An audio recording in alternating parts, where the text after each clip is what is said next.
And it's good to be back on set with the gents because I've been out of scene for some time now. But anyway, I'm back. I'm your host, Amos, aka Amore. And this is a show that gives you nothing but the best in terms of sports. And this is Off the Pitch. I'm not alone on set. I'm joined by one of the hosts for the show, Ango Rapson, who has been hosting the show of late. Ango Rapson, today you are a guest. Welcome to the show.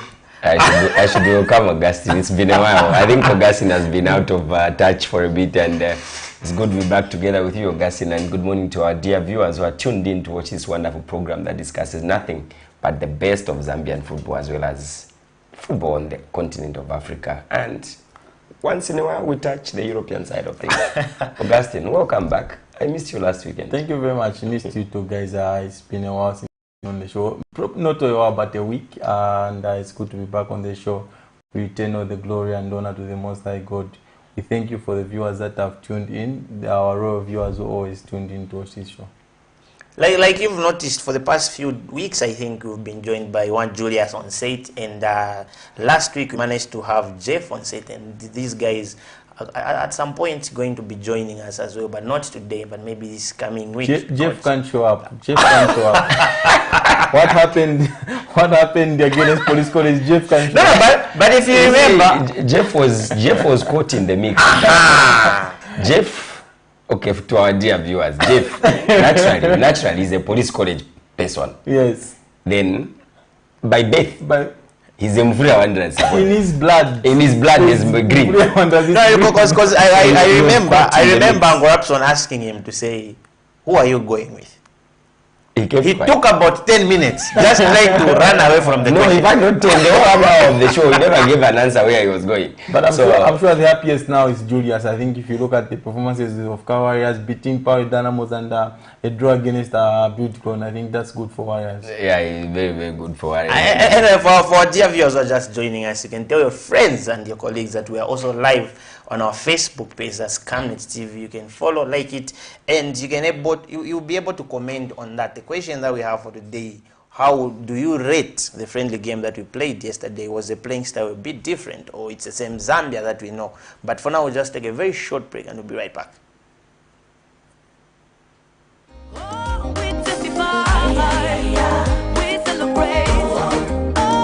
Hello, I'm Deborah Lukalu, all the way from South Africa. You are watching Camnet channel, not just another channel. God bless you. Stay tuned.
So yesterday we saw Zambia having a friendly game against Congo Brazzaville, and we had two debutants, and one of the debutants managed to be on the score sheet. But before I get into much of the details with the gents here, maybe we'll just take a look at the highlights that took place there in terms of the goals that were scored. So if we can just have that video of the highlights that happened yesterday.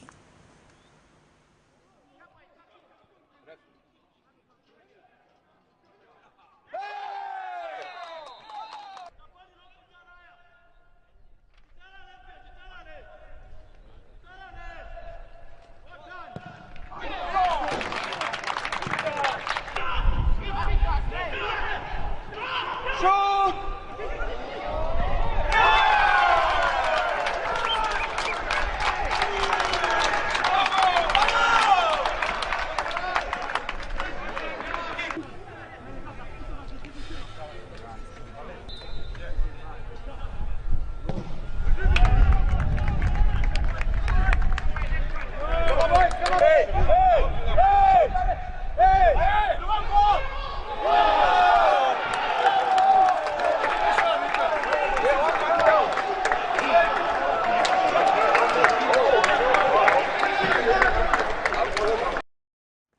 Augustine, I'll start with you. You've been away for some time now, so before you lose the tempo that you always have, let's look at the game that we're just from seeing the highlights there. How would you rate the game from 1 to 10? I think I would rate it 8 out of 10. I think it was a very, very decent performance. It wasn't very perfect, but we can always pick positives from it. And one thing that you saw from yesterday's game is that we had control for the first time in a long time. We had control of the game. We controlled the midfield very well.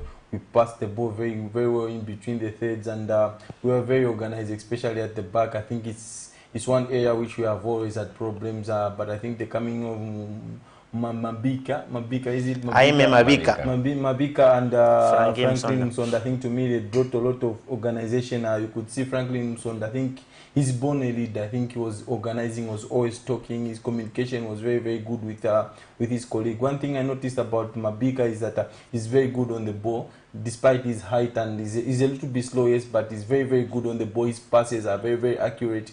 He made a lot of forward passes. I think most of the times he would even go direct to Kampanilungu. I think I saw that a couple of times. He was going direct to Kampanilungu. Accurate passing. Same applies to Franklin. He's very, very stable. His positioning was very well. His anticipation and reading of the game was an exception. You could see from the overall performance what Yossi Asanovic is trying to do with this team. I think for the first time in a long time, we looked like a team which was not scared to lose the game, because most of the times under the previous permanent coach Milutin Sojodovic were very, very pragmatic.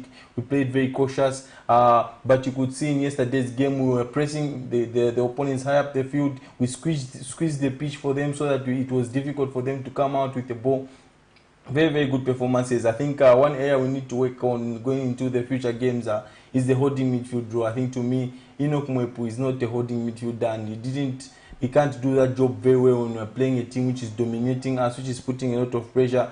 Hence, we would have had a lot of pressure in defense. But I think all in all, he did very well. He controlled the game. He dictated the tempo of the game. Him and Kingsley Kangwa, I think they played very well. The understanding, the link-up play, it was very good to see. Down the middle, we went with Kampanilungu. Probably not his favorite position, because he doesn't like playing with back to go. He's someone who likes running at defenders. He's more suited when he's playing on a wide area. Fullback area, I think, is one area which maybe in the near future we need to really work on, because we went with makeshift fullbacks in Rodrikawe and Luambo Msonda, but they did very well. They held their own. I think it was a very good game, but we will not get very too excited, because it was a Congo Brazzaville, not a very, very strong Congo Brazzaville. We need to see when we are tested against very, very high opponents how we will cope.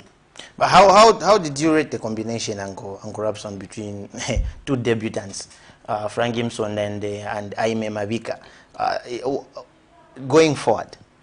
I think for me, for once, I saw a lot of stability in defense. For once, those guys were playing with one another probably within 72 hours of maybe 3-4 days of being together.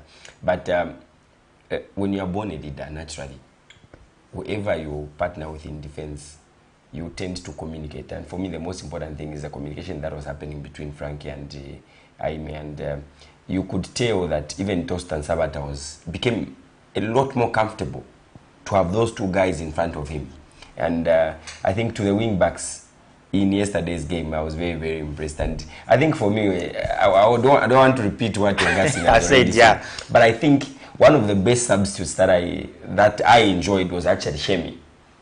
Shemi Maimbe came into that game, and I think he stopped an attack on 3 occasions and gained the ball and made a complete pass. Yeah. For me, that's a complete defender, if you ask me, because if you are going to get a ball from a striker, you don't clear it, you don't. In football terms, we call it dununa. You don't dununa, and you get the ball, get in control of it, and pass it and create that attack going up front. I think for me, we have a lot of positives out of that game. Like Augustine has said, we shouldn't be very, very expectant of these experiments that are being made, but I think we can see progress is coming our way. Glory days, there's future in what I am seeing.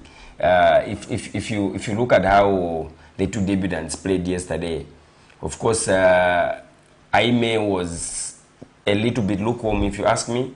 He he was being cautious. Probably he didn't want to have a lot of criticism from you guys. Because I know once you bring a new player and a new player fumbles, the story changes. Probably the guy was worried to say, this could be my last call-up to the national team if I mess up. So he was a little bit cautious with his defending, his aggression towards the strikers was a bit on the slow side. But over and over again, like I have said, I think a lot of motivation was coming from Frank, who actually enjoyed being in that position. And in most cases, when you are a centre-back like Frank, as long as you are giving instructions to people around you, they will do the donkey work for you and you just be picking the ball. And in the end, you look like you are very smart. And that's exactly what a centre-back should be doing. Coming to the up front, I think we didn't play with... We only had one natural striker in that game. One natural striker in Kangwa, and fantastic play from him. Fantastic play.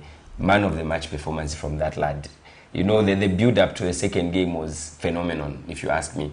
The passing of the ball, I think we made like 6 to 7 passes without any Congo Brazzaville player intercepting the ball, and it ended in the back of the net. I stood up and I was watching that game from home, and I just stood up. I said, and you know where you are clapping, you're on your own. You're not watching with anybody, you are just alone. Yeah. But you just say, okay, now this is football. We are enjoying football. The second goal was brilliant. The set piece from Rodrigue Kabwe, which was converted by Frank, it was a very, very good morale booster with regards to confidence to a debutant player in Frank Msonda, who is playing in a very, very low division in the league and for Earth Rovers. And this is a guy who needed that goal to have that confidence coming into the qualifiers that we'll be participating in. And you would have seen, I think it's been long since we scored from a set piece. I don't even remember when. I think those are positives that you pick from a game like that. We can now manage to score from a set piece, and Cleans Kangwa's performance, I think, to me, that was top class. We could see that this boy is playing in Europe. You could see his composure, his confidence on the ball. I think, to me, currently, when it comes to form, Cleans Kangwa is the best midfielder we have in the country. I think, to me, you can see he's being voted player of the month almost every month at Arsenal Tula. So you can see the progress that he has made, I think, within the short spaces of time. I think, to me, this shows a lot of patience, because when he went to Arsenal Tula, he was on the fringes. He wasn't playing a lot of games.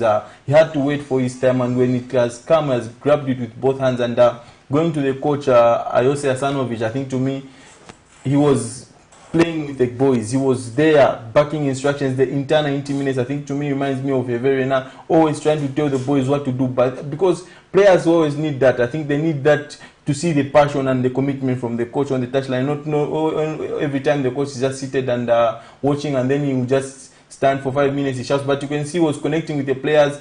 His messages were clear. Don't lose the ball. Try. Be calm. I think, to me, those are the messages you want to hear from a coach. But I think he constantly kept telling the boys, don't lose the ball. Try. Easy, easy, easy. I think, to me, that was something which I really enjoyed, if I have to be honest. And in the 89th minute, I remember I also heard someone be shouting to the boys saying, it's not finished yet. It's not finished yet. I think, to me, it keeps the players on the toes and it's on the right path. You can see now we are pressing high up the field. We are playing with a lot of flair and movement going forward, which is positive. I think we saw from the beginning of the match, Rodrigue Kabwe having a bit of a challenge in terms of gaining momentum. But big ups to him anyway for that assist. But Zambia plays Benin. That's tomorrow, Sunday. That's at 18 hours Central African time. If Ango Rapson, just a quick one, if would you start the same first lineup?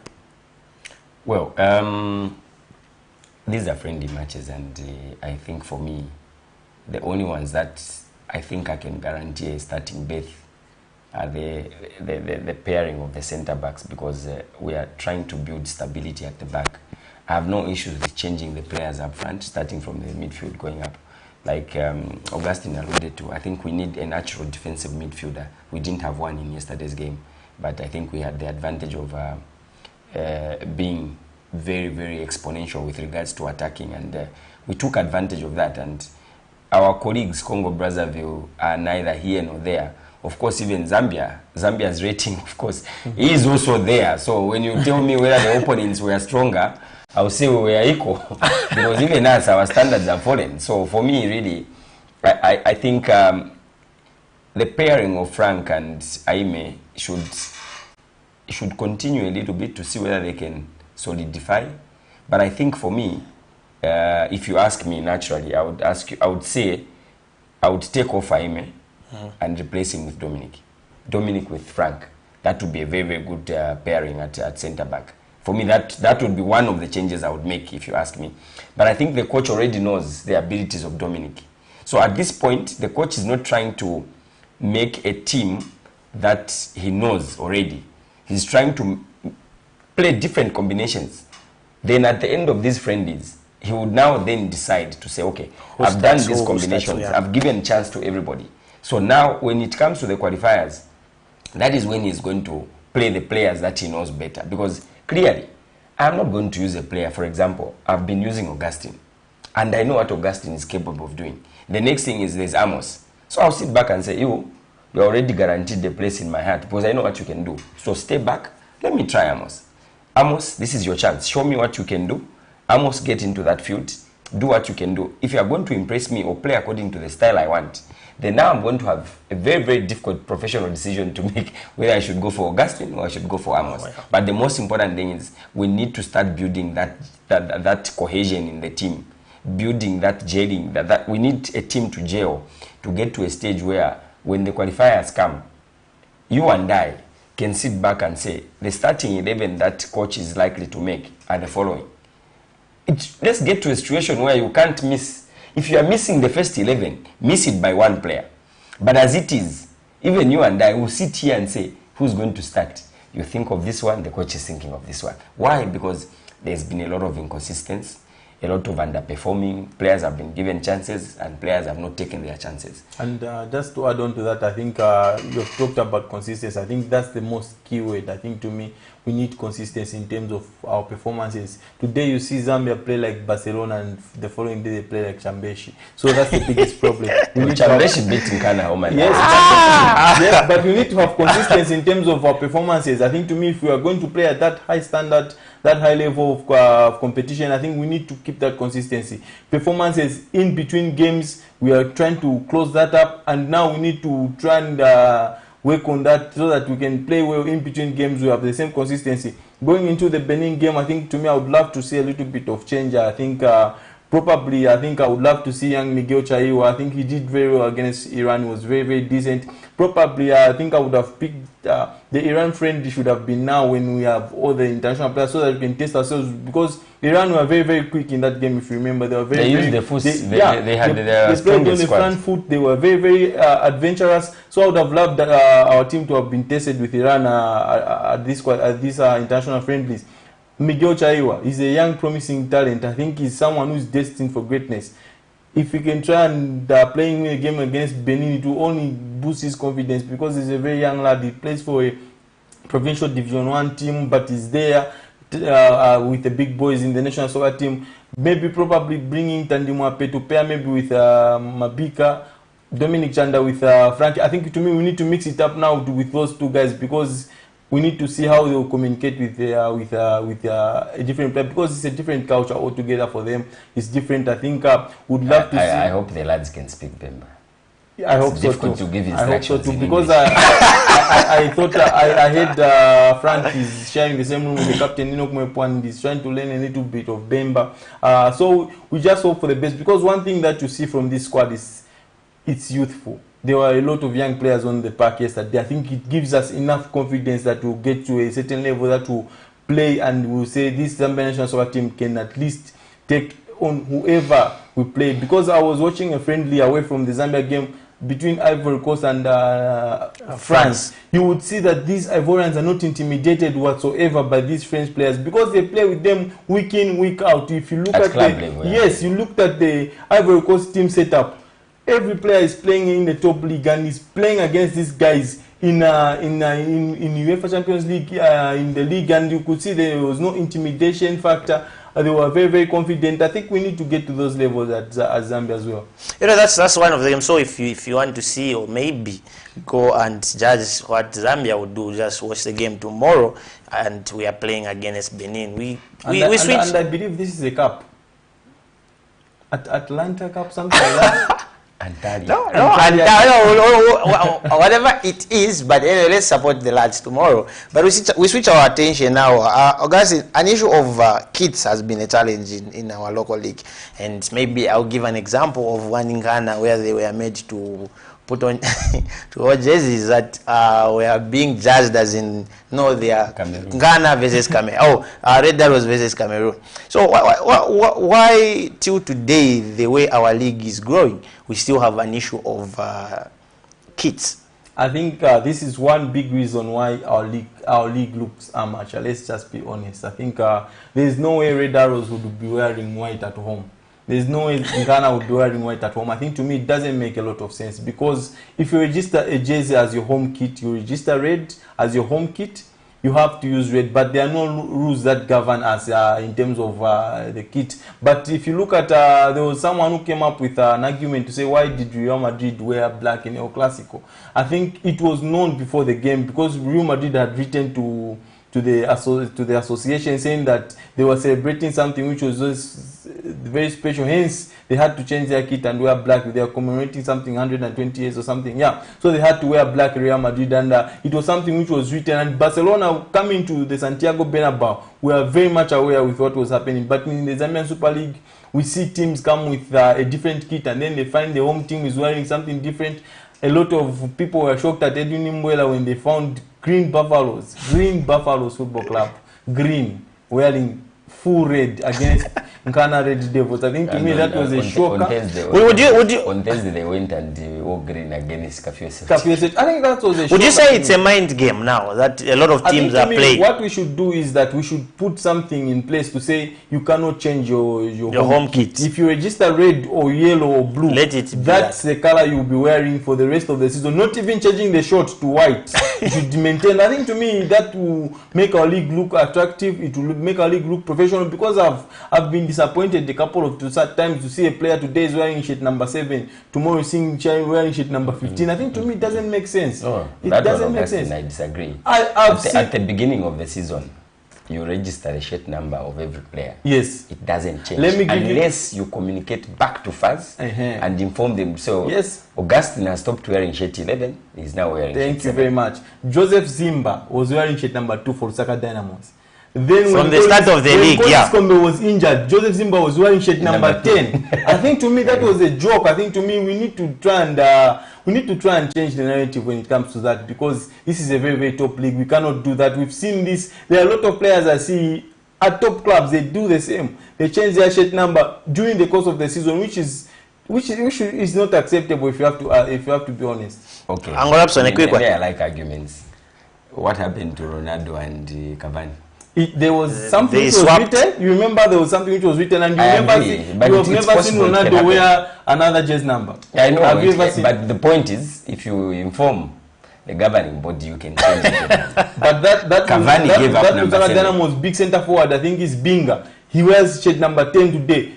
Against Red Arrows, where shirt number 88. I think to me it's nonsense. I think to me, let's just be honest. This is a very, very top league at the highest level. This is a Premier League. This is not provincial league. We need to be consistent in what we do. If today I come and see Alex Munga wearing shirt number 14, I need to see Alex Munga wearing shirt number 14 for the rest of the season. Yeah. In fact, that's what builds when it comes to replica sales. Exactly. Because if I like Alex and Alex wears shirt 14, I'll go and buy shirt 14. Put my name there in remembrance of Alex. Yeah. If Alex the following week is going to wear shirt number 7, I'll be like, so why did I buy shirt 14? Exactly. So it goes with consistency when it comes to marketing of products. The shirt sales, very, very critical. But again, let me add my voice to the clashing of the kit. I think for me, I share the sentiments of Augustine, but it's in two folds. There's a rule, apparently, which is very, very open, and I call it very, very unuseful and very, very unsporting. It gives an advantage to the home team. It says, in an event of the kits clashing, the away team needs to find an alternative. They have to change. Now, it also takes me back to the shift of, at the beginning of every season, Amos, every team is asked to present 3 kits. 1 home kit, 1 away kit, and an alternative kit. So you register these 3 kits. Now, that bad rule of saying, in case of a clash in the kit, the away team has to change. These 3 kits that you register, home, away, and alternative, they give advantage to the home team. The home team can decide to do a combination of all these in one to curtail the opponents who are visiting, which is a very, very bad rule. These administrators of football, I know that rule is there and it gives the advantage to the home team, and whatever Green Buffaloes does, whatever Red Arrows does, as long as they registered. As long as they are registered and they do that, there's nothing wrong with them. Let's not blame them. There's nothing wrong. It's the governance of the game of football which needs to change. The teams, you can't try to fuzz, you can't complain to anybody. They will decide to say, okay, these guys are wearing red shorts. Let's also wear red shorts. They are wearing white shirts. We'll put on white. You do that combination where your visiting team, whether they do whatever combination they have out of their home, away, and the alternative, they will still come back to your colors. The way we suffered that, the way, what's that team? The way you suffered. No. The way Ghana suffered. There is a team that came to play Red Arrows there. They suffered. Football Club. I don't know whether it's in Ghana, but they ended up wearing green tops. I don't know what team it was. But you see, that is a situation where psychologically you want them to get defeated. And we saw that happening. Even at Edwin Imboila Stadium last weekend when the Green Buffaloes was hosting Ghana Football Club. They came dressed in all red. All red. But luckily enough, the other team yes, managed to confuse them, and they had enough kits to make different combinations. I think and to me, the beauty about that game is everybody else wrote in Ghana Football Club off because we had 4 players with the national team, and the Nyanta boys didn't have any player away with the national team. So everybody thought it would be a very, very smooth walkover for Green Buffaloes. But I think Ghana Football Club managed to dress properly as usual. But looking I think to me, the best way we can go about this is let's try and delink the league from the association so that we can have an independent board that will be looking critically at these things, because when that board comes in and they will be held accountable with anything wrong which goes in the league. And we've seen this with the PSL. I think their league is running separate from the association. I think, and it has brought a lot of good and bad. Because one thing which a lot of people do not notice, but I always pay a lot of attention to, is that we use different match balls in this league. And it's always a problem with footballers, because today we are training with Puma, and tomorrow and tomorrow go and play Nike. I think the bounce is different, and the control of the ball is different. I think these are small things that we need to work on. I think talking on the balls, there was that video that circulated on social media. And we have got teams where the referee was in Ghana. They do not have names on their back. No. We Hello? have Which names? We have now. Which names? No, we have. Which names? We have now. The red jersey which Ghana uses at home, where are the names? It's at the bottom. There's Bayport whatever at the back. No, Bayport is not there. No. If you look at Zesco United, they do not have names at the back as well. I think and a big club like that, it's very unprofessional for a league like Zambia. I think you see, Augustine, that's what causes the exchanging of shirts. Exactly. It's what causes it. Dynamos, they do not have names as well. But I saw one game where the shirt was changed and the name was there, but they had to put something on top of the name to print another name. It's very common. It's with Green Eagles. Green Eagles. I didn't want to make. But is that advised? No. It's there's nothing wrong. They're just improvising. They're improvising. There's nothing wrong with that act. But I think the best we can do is these shirt sponsors should be providing enough kit. Why would a soccer fan have a kit which doesn't this same replica with the players, but you, the owners of the club, are busy amending names at the back? You are even failing to buy a replica. Exactly. You are selling replica. You are even failing to get a replica. And when you sign a new player, you start when the guy that has gone to the other club remove the name and put for the new player. On Thursday, I had the privilege of, I know we are coming to Zambian Super League very soon in our discussion. On Thursday, I watched Green Buffaloes hosting Kafue Celtic. Harry Milanzi Jr. is wearing someone's kit. They put a Chisiro tape before half time it came out. They had to go and patch up again. He's wearing 36, which was being used by some other player who left Green Buffaloes. And so for me, and that's a professional team playing in the Zambian Super League at a very high level. Surely can't a team like GBFC have enough kids. When they acquire a player, you facilitate for a shirt number to be given to a player and the correct name written on it. It's quite embarrassing, and these administrators of football really need to up their game. You know, as we continue to discuss more, let's just take a very short break, and we'll be right back.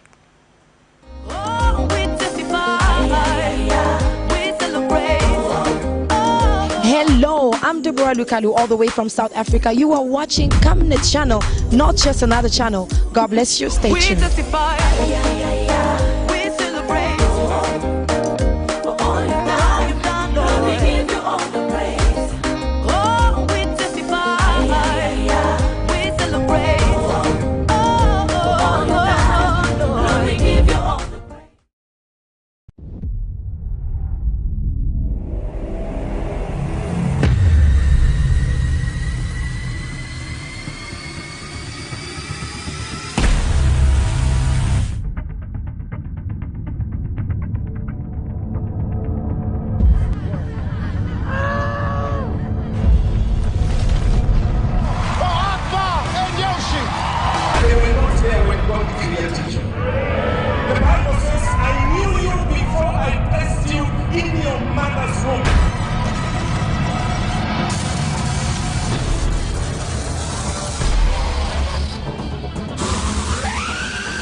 Our Red, the so-called Red Devils, the team that brings a lot of noise in the Zambian Super League, the team that has been a lot of success. Before you mislead the viewers, there is no team in Zambia called Red Devils.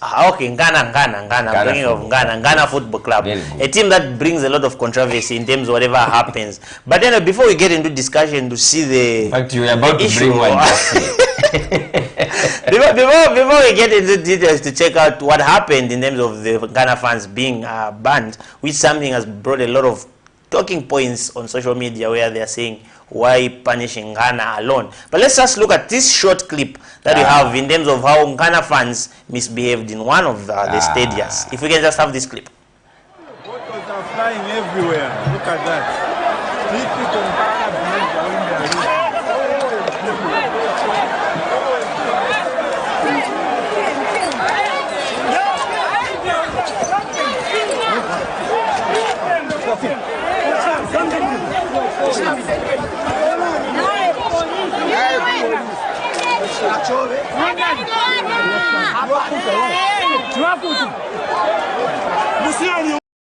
That's one of the incidents that took place at Ngoloma Stadium in one of the games that Ghana played. And there was also Red Arrows involved there. Yes, but we saw a lot of Ghana fans throwing. I don't know what that was even having. So they were just throwing. But anyway, receiving.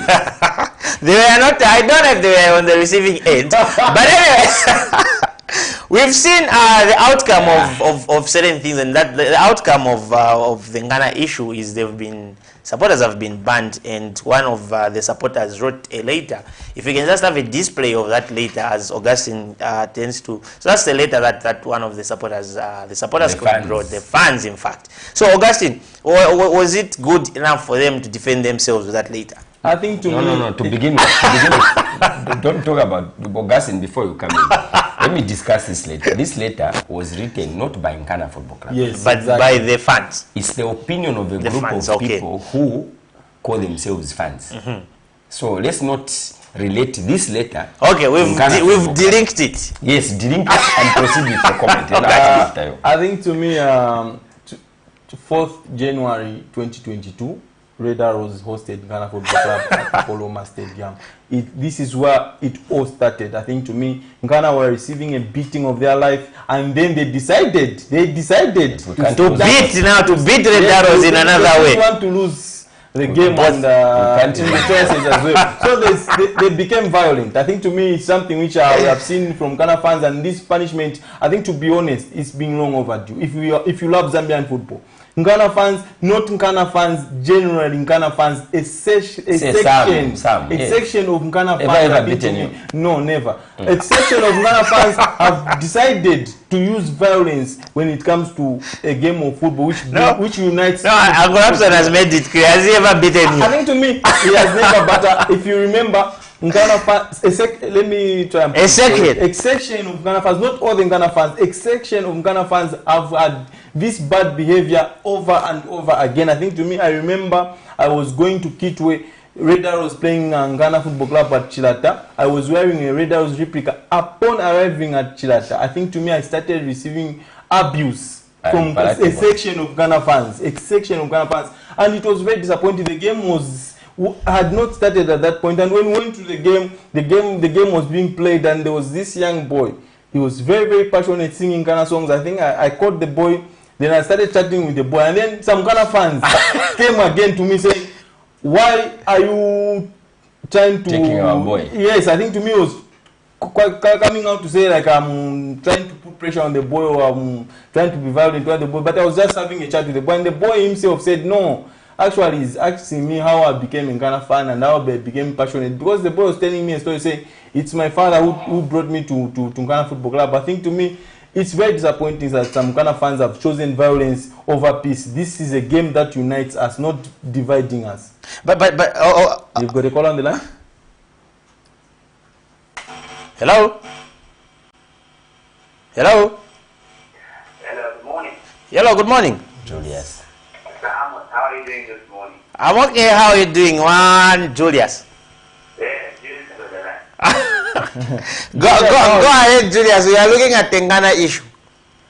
My brother, I'm watching the program, and I've seen that you have been massacred in that studio, but I've now come to defend you, my brother. You're as a lawyer. I think let's go back a little bit. The team from what's called the Red Devils. Let's pick it up from there now. By the way, my brother, big man, Rapson, how are you doing? Julius, good morning. How are you? One Augustine, how are you? I'm good, Julius. How are you? Good, thank you. Now, quickly, for me, before I come to the Nkana game, I wanted to give a quick comment on the game that the national team played yesterday against Congo Brazzaville. I think I must say I've seen a better game being played in yesterday's game compared to the way we played against Iraqi. And I think, like, as it was to know you, Augustine, or you, Amos, that where you're saying, I think this is a team that played against Iraqi. I don't think would have recorded that result. So really, I'm looking forward to us playing a better side or a better team with that kind of team, and then see if we're able to produce the results. Then we'll be assured that we are good to go. Now, I don't know, I have a little bit of a problem with the two guys that have come, Frankie and this other guy to the US. The boys, yes, they have better skills. What they just need is more time to gel and blend with the other teams. Now, the problem that I'm having is the language. They really need to learn the local language, because you see, most of our players do not speak good English, and it should be tough to communicate. For example, if, like Rapson said, if you pair Dominic Chanda and Frankie, how are they going to communicate if Dominic Chanda doesn't speak English? It will be difficult. So I think it's high time that Julius, are you sure Dominic can't speak English? Mr. Rapson, they really Just an example. I know, it's an example you are giving, Julius. It's not about Dominic, I'm just giving an example. You know, most of these our local players don't speak English. So it's just an example. It's high time that these players begin to learn English as well. So these players should be taught the local language that they can effectively communicate with their fellow colleagues. Now, quickly coming to the Red Arrows and I think in Ghana game, I think for the very first time in my life, I have the soft spot for the Red Devils. I was at the stadium at that particular day, and to see what transpired, and I think all things being equal, I think Spud is a little bit hard to give such sanctions to the Red Devils in Ghana, and that's the reason why actually the fans are very upset, and they've actually boycotted, says they want to go into the stadium, of which I doubt Rapson will always be going to the stadium, will be with him. He is not part of the boycotting, I know that. Yeah. But anyway, I'm very sad that FAS has sanctioned Nkana in that halfway. You know, Nkana is broke at the moment. They don't have money, so already they're so it's very sad. But then, can you tell this caller to drop the call, please? Augustine and your people, please feel pity for Nkana and be able to come through. And for me, Amos, it would have been better if FAS asked both teams to share the cost and not just leave the cost to Nkana. They're the ones who came up with the damages. So I think it's very hard and tough for Nkana to raise that money, but very, very sad development. I think that's my quick comment on that issue, Amos. Thank you very much, Judas, for coming through. Hoping to have you soon on set. Thank you so much. And I think closing on this topic. How can you close when it has just opened?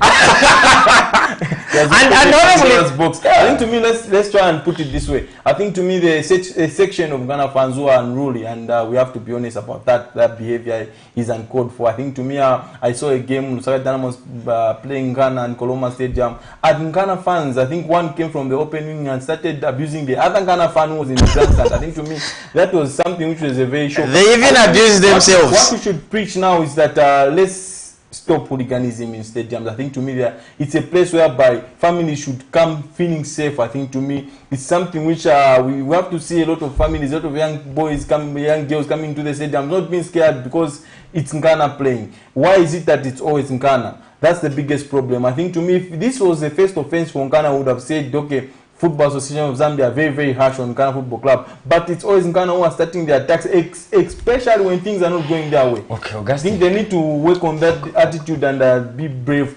A section of a quick one, and Gorabson on this. A quick one. I need to respond to these allegations. But you are saying it's a certain team. No. We are discussing the violence. So here, I think my opinion, my take here is one. To be very honest, the punishment to Nkana was a little bit harsh. Nkana deserves to be punished. They deserve to be punished. I'm not taking anything away from the disciplinary committee, but the punishment was too harsh. You can't. It's like a player who commits an offense in the 18-yard box. You are given a penalty and a straight red. That referees always avoid. Punish one. If you are giving them a penalty, warn the player. If you are sending him away, send him away when the offense is probably outside the box. Because in that box, anything can happen. I know a red card can be given. But my point is, this is very harsh. You charge 150,000 kwacha for that conduct. Then you even say, whatever damage that was caused should be paid for by the Nkana Football Club. That's very, very unfair because a fight is never, it's not an occasion of one person. It's this way, the opposing and the proposing. There is attack and defense, so the other ones are defending. But during the course of the damage should have been shared. Why? It's very simple.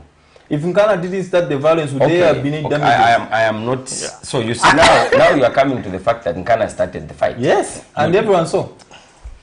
Well, I'm not here to judge or discuss who started and who didn't start, but I think the bottom line is hooliganism should come to an end. Exactly. We love the game of football.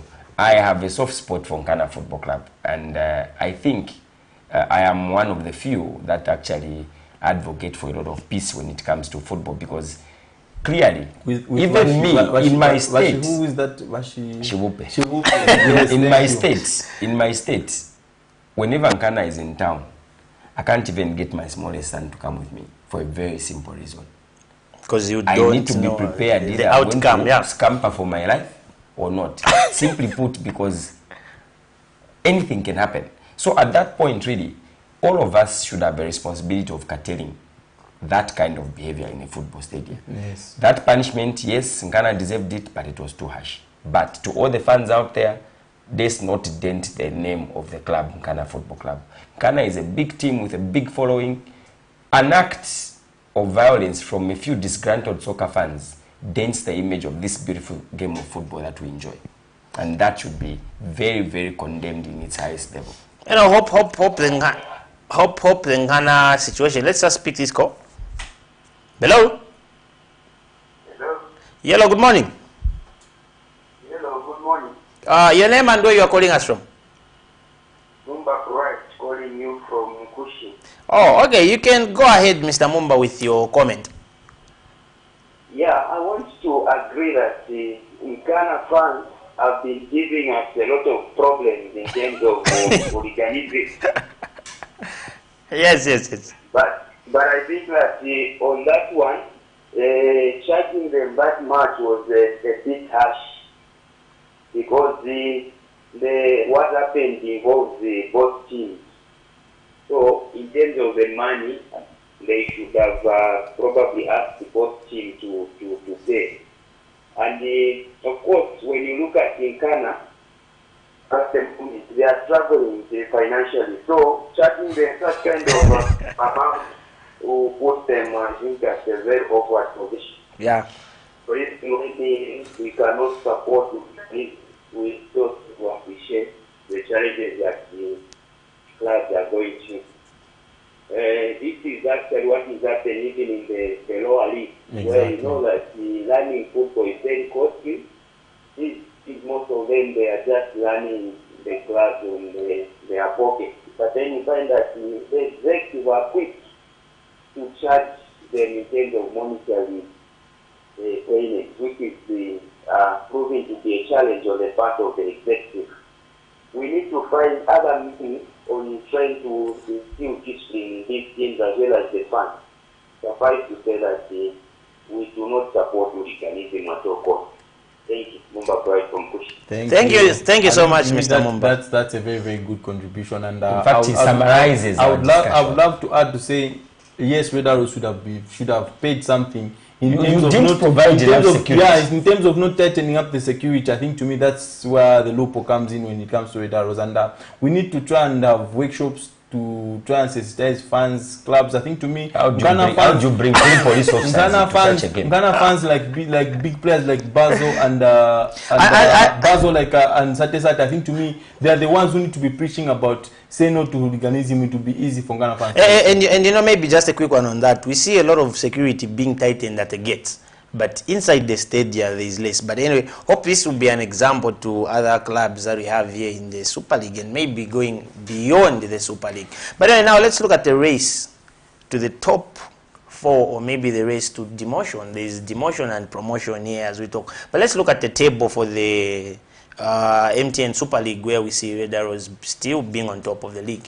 Augustine, the table is like that, and Red Arrows is shining bright. Yeah, you can see Red Arrows, I think to me, have been very, very consistent. Going away at Power Dynamos is always going to be difficult. They have opened up an 8-point gap at the top of the league, with having played one game more than the second place Zesco United, who are the champions. And if you look at Red Arrows' game against Power Dynamos, I think to me that was a very, very tough ask for the Red Arrows. It was a real test of character, because they had 8 key players that were missing from the game, and going away at Power Dynamos, it was never going to be easy. And having come out there with a point, I think to me that is one point which they'll look at the end of the season. It will prove to be very, very vital. Zesco United played against Green Eagles on the day, so Red Arrows were aware that both of their rivals are playing in Choma. So if you look at the table, I think to me that top 4 is probably the top 4 that I predicted a couple of weeks ago. That's my top 4 come the end of the season. I do not know if Ghana will have some consistency, because they have been blowing hot and cold. But you can see from Ghana to be where they are, I think to me that's magic work done by Beston Chambeshi. Let's not even beat around the bush. That Ghana squad is average, but Beston Chambeshi has gotten the best out of that Ghana squad, and has made them a top 4 team, better than the Sensations Zanako, who went out shopping at the start of the season. And that bottom 4, you remember at the start of the season, I said that would be the bottom 4, except with Lusaka Dynamos. I thought Indeni were going to be in trouble, but it's a different, it's other way around, and they swapped with Indeni. Yeah. Ango Rapson, since Augustine has touched a lot on this, any surprising teams that you've seen, teams that are not supposed to be there, but when we look at like Augustine said, in Ghana, they are pushing their way up. But is that the top 4 that you expected at this period of the season? Well, yes, Green Eagles has been very, very consistent for a couple of seasons now, and I think getting into the Thursday game where they hosted Zesco United in Choma at Independence Stadium, I expected Zesco United to be to put pressure on the title chasers who are Red Arrows to try and reduce that gap. But the Green Eagles is not a pushover. Agri Changi's lads are very, very organized, if you ask me, very, very consistent at home, and to get to Choma and come back with 1 point, I think it was a very, very big achievement for Zesco United. And for me, kudos go to Red Arrows. You go to face a very, very big team at their home ground in Kitwe, with 8 of your regular team players not being part of the squad that has traveled. You filled in players that have probably played a very, very small role in the season, and you give them that responsibility. I think for me they showed character as a team, because that is a time when you need to prove to the coach that even us who don't play can still do the job for you. Trust us, we'll do the job for you. I think for me, that's an institution that is being built. It's not a team, it's a project, and that project is going to be very, very big. I've seen them become a consistent club, especially this season. When they took over the reins from GBFC in the middle of the season, they have never dropped the ball. They keep going and keep going and keep pushing. Look at where Green Buffaloes were. At some point, they were 12 points ahead of everybody. But look at where they are now. Look at the consistency of Red Arrows. I think for me, kudos to the team, and the result on Wednesday where they drew 1-1 with Power Dynamos gives me a lot of hope and a lot of confidence that we will have a strong representation. I think the coming in of the technical director, I think also Adam Tapa, I think you can see that the coach is doing the best. From the technical side of things, you can see consistency in the project. So for me, it's a very, very great combination, and I think with this type of performance, next season's CAF games will be very, very interesting, because Green Eagles has a lot of experience. Zesco United has a lot of experience. Nkana Football Club can't perform what Sensational Zanaco has done this season. We could have done way, way better than them, even in the midst of the crisis of financial issues that people have been talking about. Julius and Bright, you too, don't talk about Nkana and the financial issues of Nkana Football Club. If you look at the midweek results, I think to me it was a shocker that there was only one win, which was the game which Forest Rangers beat is it Indeni? No, it was a local derby. They Forest Rangers beat Chambishi 2-0. It was the only win, the rest were draws. I think to me it was very good for Ian Bakala, having lost the derby against Indeni. He had to bounce back against Chambishi, and they did just that. And you could see now towards the end of the league, the final stretch, these last 6 games, we'll see a lot of draws than victories, because everyone now is fighting for something, and every team, every point will count come the end of the day, and it will be difficult for teams to overtake teams that are above them, because mostly every game is now a final. I covered Green Buffaloes on Thursday when they were hosting Kafue Celtic. Those boys can play soccer. Those boys can play soccer. If you ask me, I will do everything possible on this earth to keep them in the Zambian Super League. That's a team that I wouldn't want to see going down into the National Division 1. They're very, very confident side on the ball. They played, but kudos to Harry Milanzi's goal, junior. It was a wonderful strike from outside the 18-yard box, and which left the goalkeeper with nothing but to turn his back towards picking the ball in the back of the net. Fantastic goal it was, and the young lad, I think, for me, when I watched him, the first time I watched him, I think it was Napsa Stars versus... it was City of Lusaka hosting Napsa Stars at Ulan Stadium at the beginning of the season. The young lad was still playing for City of Lusaka, and I saw some talent in there. When he joined GBFC in January, I've only watched him twice. And these 2 times, the lad is a marvel to watch. He just needs to be disciplined a little bit. The race to promotion, Ango Rapson, I think this is one of the most interesting seasons in the Eden Super League that we've seen. If we can just have the table of the Eden Super League so that people would see how the race to the promotion is. FC Muza, Ango Rapson, it was trembling, but now tops the table. Wow. I think this table is a little bit behind. Yeah, the current table. Lumana Radiance is the one topping, is the one topping. They are sitting on 54 points, if you ask me, and this one is a little bit behind. But I think the interesting games in midweek were Napsa Stars away to Quattro Kalumbila, and Napsa Stars was coming from a very, very bad stretch where they actually drew their last game, and they were going into this match hoping to pick up maximum points to push away the pressure from Njanga Rangers. No, Njanga Rangers is safe. It's Mighty Mvula Wanderers and Young Green Eagles who are putting pressure. The top 4, Njanga Rangers is already there. So it's not pressure from Njanga Rangers. That is a known fact there. But I think these two teams, Young Green Eagles and